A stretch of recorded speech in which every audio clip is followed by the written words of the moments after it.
You know that feeling when you wake up on a Monday and your first thought is calculating how many days until Friday? Yeah, I lived that for 18 months straight at my second dev job. I kept telling myself I was just being soft, that every job has rough patches. But here's what nobody tells you. There's a massive difference between a challenging sprint and a situation that's actively destroying your growth. If you've been Googling, should I quit my job at 2 a.m., this video will give you the actual framework to make that decision instead of just spiraling. I've quit 3 dev jobs in my career. One too early, cost me a promotion I would have gotten in 2 months. One too late, stayed 18 months past my expiration date, and it tanked my mental health. But the last one, it was perfectly timed and it doubled my salary. Most career advice tells you to quit when you're unhappy. That's actually terrible advice because you'll be unhappy sometimes at literally every job. Instead, ask yourself this: am I learning, earning, or building equity? If the answer is none of the above for 6 months straight, that's your signal. There's a huge difference between this is hard and this is harmful. Hard is wrestling with a complex legacy codebase at 8 p.m. Harmful is working 50-hour weeks with zero recognition because your boss decided to take more work than the team could handle. So yeah, let me break down the 5 red flags you need to look out for. Red flag number 1, the learning flatline.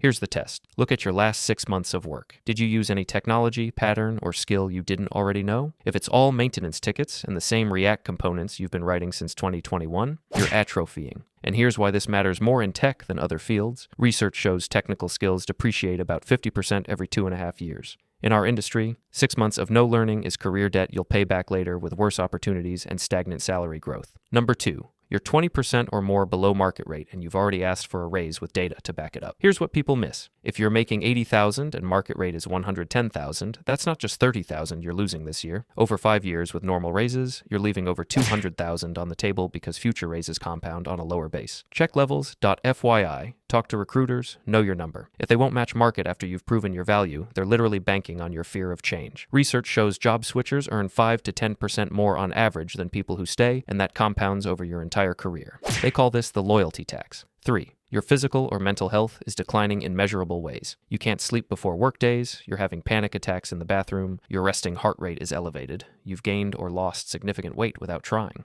One guy I know started getting stress-induced shingles at 28 years old. Your body is literally screaming at you, and no job is worth therapy bills or ER visits because you ignored the warning signs. 4. You've hit a growth ceiling that's structural, not skill-based. You're doing senior level work, but they keep hiring senior devs from outside instead of promoting you. You've been almost ready for senior for 12 months. Here's the tell.